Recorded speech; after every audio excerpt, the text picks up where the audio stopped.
Good news! Central Americano MBBS just 34 lakhs. Columbus Central University.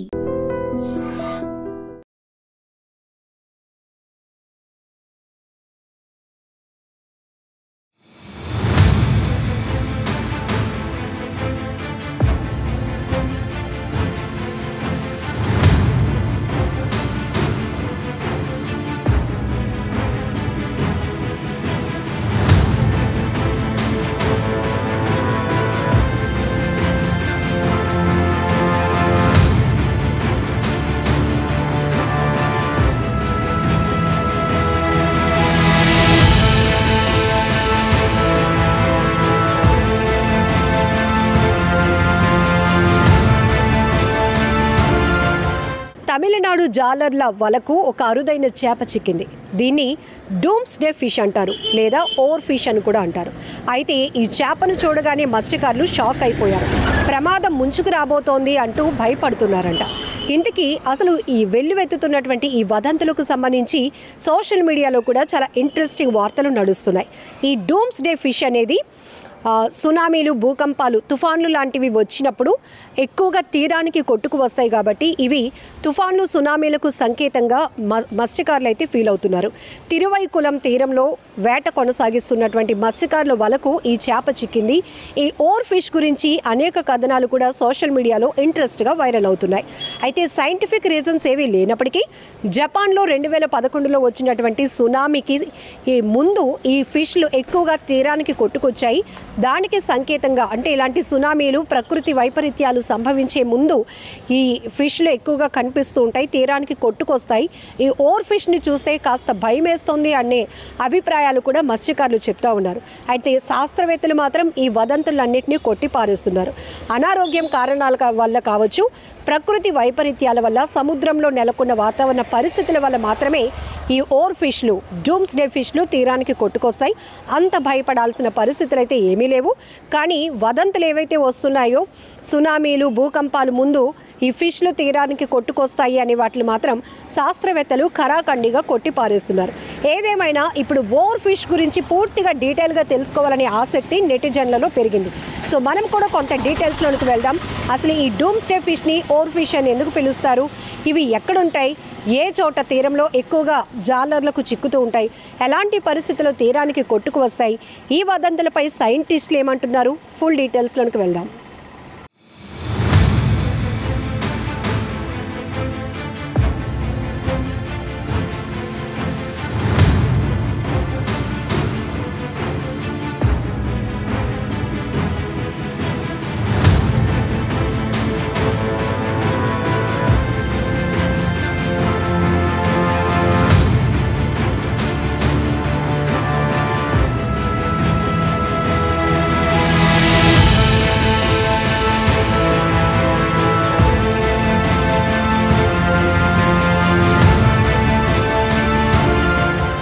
తాజాగా తమిళనాడు మత్స్యకారులు dooms day fish ను పట్టుకున్నారు. ఇది బయటకు వచ్చిందంటే మరో సునామీ వస్తుందంటూ వదంతులు వినిపిస్తున్నాయి. మరి ఇది ఎంతవరకు నిజం? తమిళనాడుకు చెందిన మత్స్యకారులు తాజాగా తిరువైకులం కోస్ట్ దగ్గరలో ఓ వింతైన చేపను పట్టుకున్నారు. అయితే ఇది చూసేందుకు చాలా పొడుగ్గా సిల్వర్ కలర్ లో ఉంది. దాని తలపై ఎరుపు రంగులో పెద్ద క్రెస్ట్ కూడా ఉంది. అయితే దీనిని చూసిన కొందరు ఇది ప్రమాదానికి సంకేతం అంటున్నారు. భూకంపాలు, సునామీలు జరిగే ముందు ఈ చేప ఒడ్డుకు వస్తుందంటూ జోష్యాలు చెప్పేస్తున్నారు. అసలు ఈ చేప ప్రమాదానికి ఎందుకు సంకేతం? సునామీకి ఈ చేపకు ఉన్న సంబంధం ఏంటి? ఇప్పుడు చూద్దాం.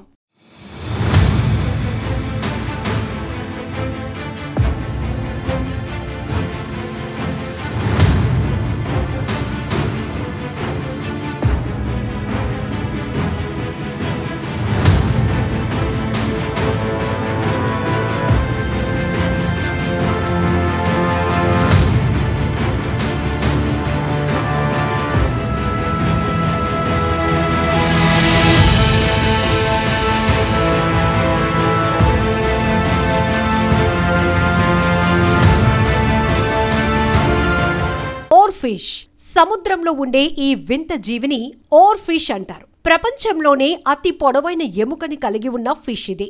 దాదాపు 11 మీటర్లు అంటే 36 అడుగులు పెరుగుతుంది. పొడవైన పాములాగా కనిపించే ఓర్ ఫిష్ సముద్రంలో లోతైన ప్రాంతంలో జీవిస్తుంది. 200 నుంచి 1000 అడుగుల కంటే ఓర్ ఫిష్లు లోపల జీవిస్తాయి. ఈ సముద్ర జీవులు హాని చేసే రకం కాదు, పైగా చాలా అరుదుగా కనిపిస్తాయి. అవి చనిపోయినప్పుడు లేదా అనారోగ్యంతో ఉన్నప్పుడే ఎక్కువగా కనిపిస్తుంటాయి. అసలు ఈ ఓర్ ఫిష్ కి సునామీతో సంబంధం ఏంటి? ఇదేగా మీ డౌట్. జపాన్ కు చెందిన కొన్ని సంస్కృతులలో ఓర్ ఫిష్ గురించిన ప్రస్తావన ఉంది. సముద్ర దేవుడు వీటి ద్వారా సందేశం ఇచ్చినట్టు భావిస్తారు.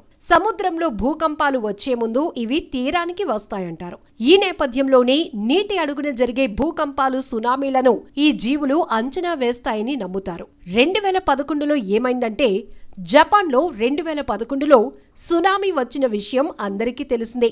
అయితే ఆ సమయంలో నెలలోపు 20 ఓర్ ఫిష్లు కనిపించాయని, ఆ తర్వాత జపాన్లో సునామీ భూకంపం వచ్చినట్లు చెప్తారు. అప్పటి నుంచి ఈ ఓర్ ఫిష్లను డూమ్స్ డే ఫిష్ గా పిలుస్తారు. తాజాగా తమిళనాడు ఓ ఓర్ ఫిష్ దొరికింది. కొద్ది రోజుల ముందే తస్మానియా వెస్ట్ కోస్ట్ లో చనిపోయిన ఓర్ ఫిష్ కనిపించింది. ఈ రెండు దాదాపు కొద్ది రోజుల్లోనే కనిపించడంతో సునామీ, భూకంపం వస్తాయనే భయం కొందరిలో పెరిగింది.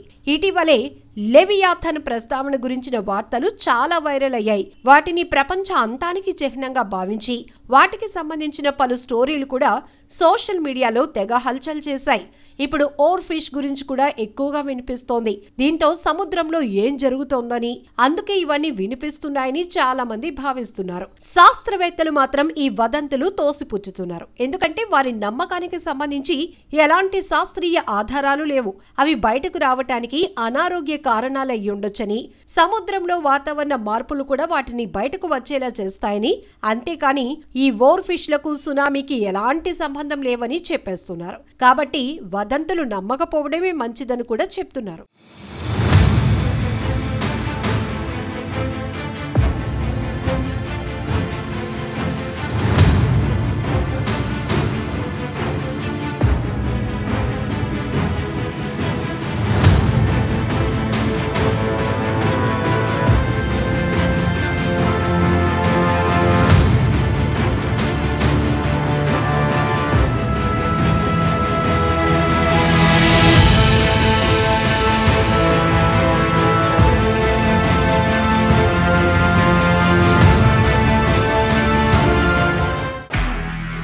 నిజంగా ప్రస్తుతం ఉన్నటువంటి సమాజం దేనికి ప్రయారిటీ ఇస్తుంది?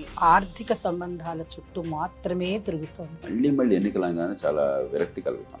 మంచి అనిపిస్తుంది కదా, లేడీస్ కూడా ఛాలెంజింగ్ జాబ్స్ చేసినప్పుడు చాలా బాగుంటది. ట్రాఫిక్ అసిస్టెంట్స్ గా నియమించిన ట్రాన్స్జెండర్స్ అందరితో సాల్యూట్ చేయించుకుంటున్నారు. ఫుడ్ డెలివరీ ఇవ్వటానికి వెళ్ళినటువంటి డెలివరీ బాయ్ అనిల్ పై కళ్ళ ముందు